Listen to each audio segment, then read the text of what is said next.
Hello दोस्तों, राधे राधे आप सभी को। ये मेरा सेकंड वीडियो है और आज हम गुणनखंड विधि से वर्गमूल ज्ञात करना सीखेंगे, जिसमें हम आपको बेसिक से बताएंगे कि इसको कैसे सॉल्व करते हैं। ये 196 और एक क्वेश्चन मैंने लिया है 400। तो 196 का अगर हम वर्गमूल निकालेंगे तो उसके लिए सबसे पहले हमें एलसीएम लेना पड़ेगा। एलसीएम लेंगे तो जब भी आप ध्यान दीजिए कि एक अगर कोई नंबर इवन है तो छोटे से छोटे नंबर से पहले उसको काटना होता है। तो सबसे छोटा नंबर इवन जो होता है वो 2 होता है, तो हम इसे 2 से कट करेंगे। तो 2 के टेबल में 19 नहीं आता, उससे कम आता है तो 18 आता है। 2 9 जा 18, एक इसे कैरी किया 16 हो गया। इसे ऐड नहीं करते, इसे लगाते हैं तो 2 8 जा 16 हो जाएगा ये। और 2 से कट करने का मतलब ही हाफ करना होता है। तो फिर हम 2 से इसे एक बार और कट करेंगे, क्योंकि जब तक इवन नंबर होगा हम 2 से डिविजिबल कर सकते हैं इसको। तो 2 4 जा 8, एक इसे कैरी किया 2 9 जा 18। फिर 47 जो है किसका फैक्टर है, तो 7 का है। तो 7 के टेबल में आता है 47। तो 7 7 जा 49 एंड 7 1 जा 7। तो इसमें देखिए वर्गमूल का मतलब होता है पेयर में पेयर में कोई नंबर होना।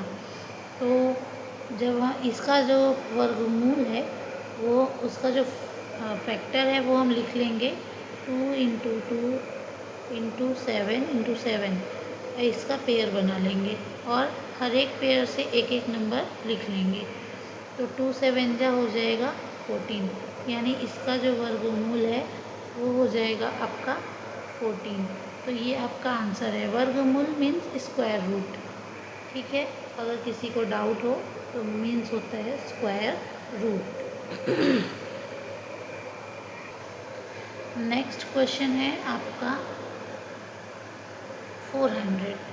तो 400 का अगर हम एलसीएम निकालते हैं तो 400, फिर 400 एक इवन नंबर है तो इसे भी हम पहले छोटे से छोटे नंबर से डिवाइड करेंगे, यानी 2 से।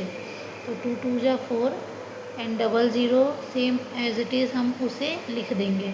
फिर 2 के टेबल में 200 100 टाइम्स में आएगा, 2 के टेबल में 100 50 टाइम्स में आएगा, और फिर 2 के टेबल में 50 25 टाइम्स में आएगा। अब 25 2 के टेबल में नहीं आता, तो जिस भी टेबल में आता है हम उससे यहाँ पे इसको डिवाइड करेंगे। तो 5 के टेबल में आता है तो 5 5 जा 25 हो जाएगा और 5 1 जा 5 हो जाएगा। तो अब हम इसका फैक्टर लिख लेंगे। फैक्टर वर्गमूल निकालने के लिए हमें इसका फैक्टर यहाँ पे नोट करना पड़ेगा। 2 into 2 into 2 into 2 into 5 into 5। इसका पेयर हमें बनाना है। ध्यान रहे कि वर्गमूल पेयर में होना चाहिए। अगर ये पेयर में नहीं होता तो इसका मतलब आपने कहीं मिस्टेक किया है या फिर क्वेश्चन रॉन्ग है। तो 2 इंटू 2, तो 2 यहाँ से एक 2 हमने लिखा और यहाँ से हमने 5 लिखा। 2 2 जा 4 और 4 5 जा 20। कुछ ऐसे भी वर्गमूल होते हैं जो बनते नहीं लेकिन हमें बनाना पड़ता है, तो वो हम अभी आगे बताएंगे आपको। अभी तक के लिए अगर आपको समझ में आया हो तो कृपया लाइक सब्सक्राइब और शेयर करें। Thank you.